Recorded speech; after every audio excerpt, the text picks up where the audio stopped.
everybody, it's Jason Blaha here, and had a subscriber ask a question which I will flip in here for you guys. And he basically says, hey, what do you think about these people who do online macronutrient coaching and who charge large amounts of money for it, who are not registered dietitians?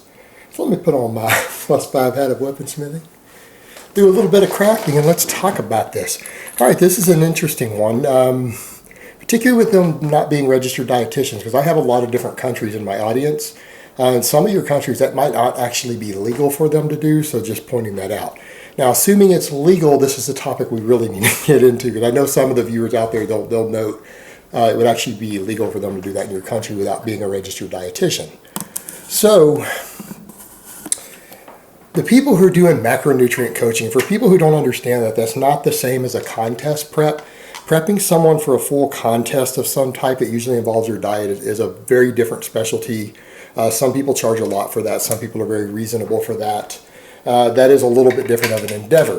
Macronutrient coaching is basically someone using online templates to tell a person, based upon their perceived goals, how much carbs, fat, protein, and calories they should be consuming.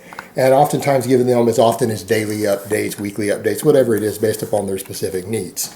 Now, the ridiculous part here is that, like I tell a lot of people, and this isn't me saying it, when I talk about some of these things, people say, like, Jason, you're not ripped. I don't care about your opinion on diet, as if that matters. This isn't just my opinion. This is the opinion of many people who are dietitians who do actually prep people.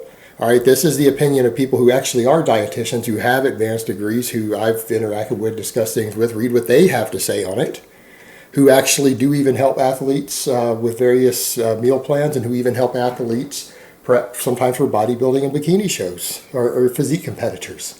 So this idea that you need to know your exact macronutrients, exact counts of carbs, fat, proteins, things like that is actually not even true. That doesn't even affect body composition as much as you think it does.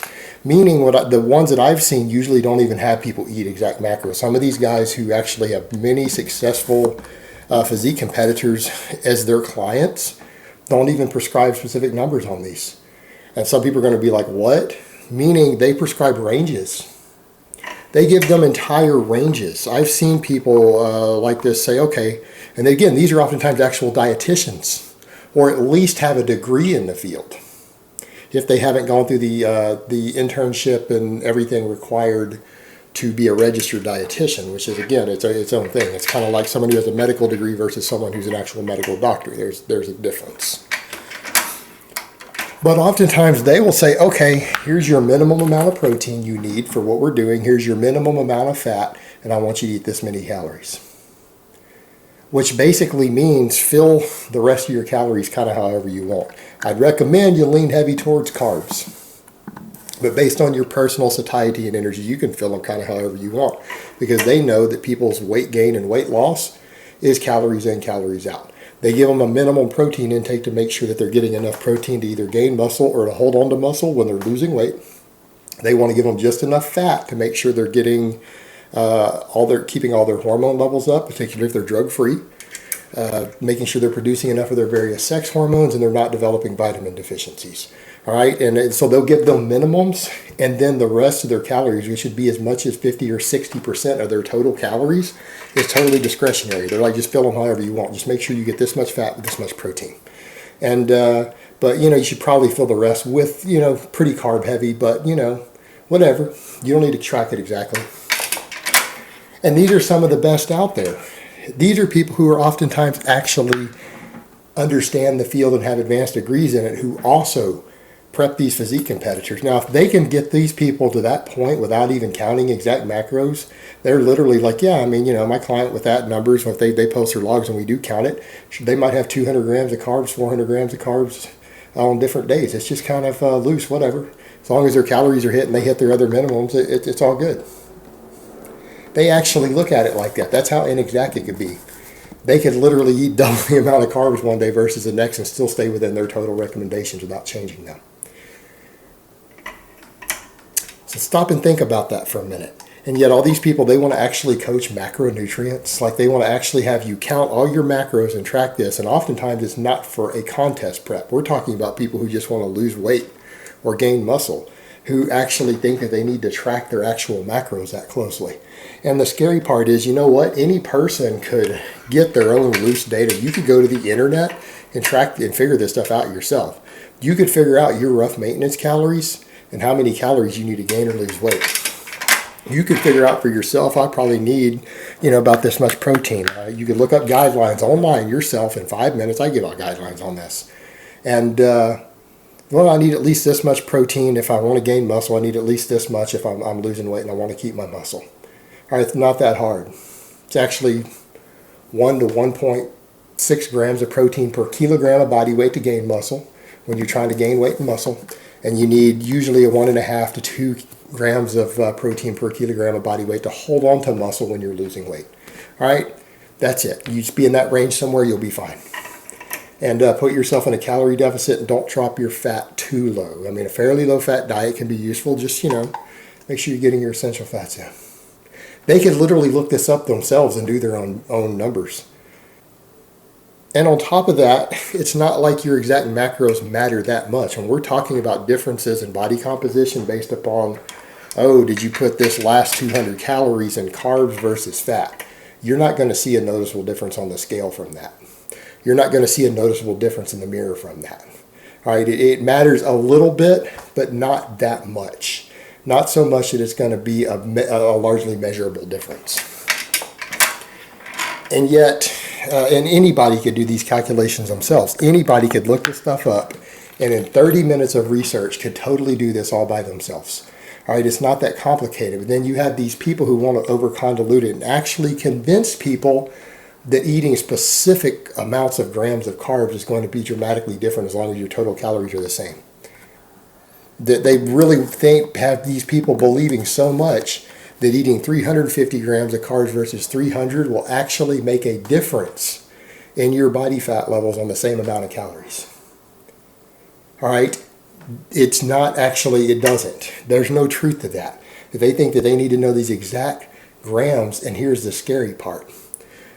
They pretend as if they have some special knowledge that they actually know for you personally in your situation as a macro coach, whether you personally are going to benefit from 300 versus 350 grams of carbs while on 3,200 calories or 3,000 calories. That they actually know from long distance just by looking at your photos and measurements that they have some magical, mystical knowledge that they actually know which one's going to be better for you personally, and then charge money for it.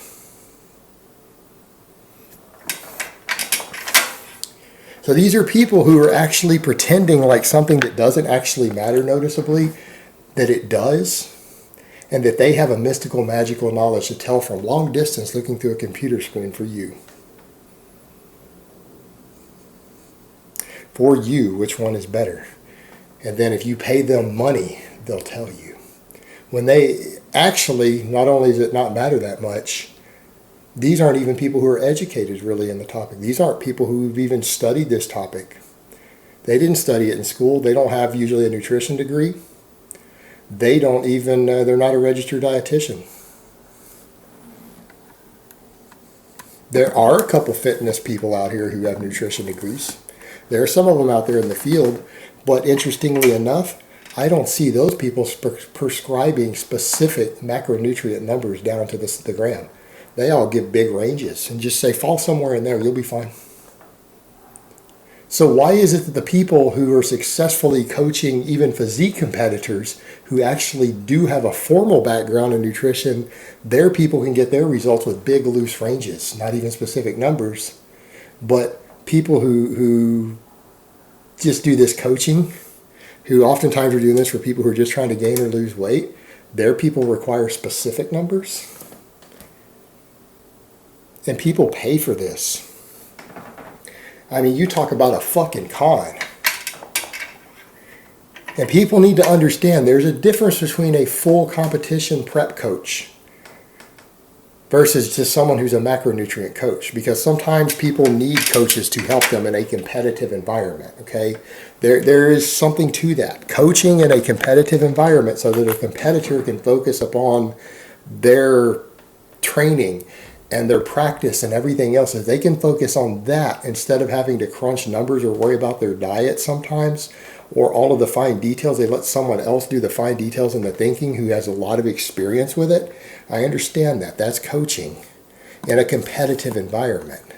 But to need someone to hold your hand, to tell you exactly how many grams of carbohydrates and fat that you need, as if you could even measure them to a gram. By the way, when you measure that stuff with a scale, you're only going to be within 10%. Meaning you can't really tell if the food that you just weighed out, if it says 200 grams that you think you have, you actually could have 180 or 220 and you won't be able to actually know. There's no way for you to know. It's not even that accurate. You can only get within 10% using the best numbers we have, using MyFitnessPal, using a digital scale. You can only get that within 10%, plus or minus. You can't get specific numbers. But they're going to sell you the specific numbers. What a fucking con. And it's scary, and people fall for it. But at the end of the day, I guess if that's how people want to spend their money, that's their business. That's their business. But it is pretty ridiculous. All right, guys, but that's really all I have to say on that today. I hope it's been informative, and I will talk to you guys next time.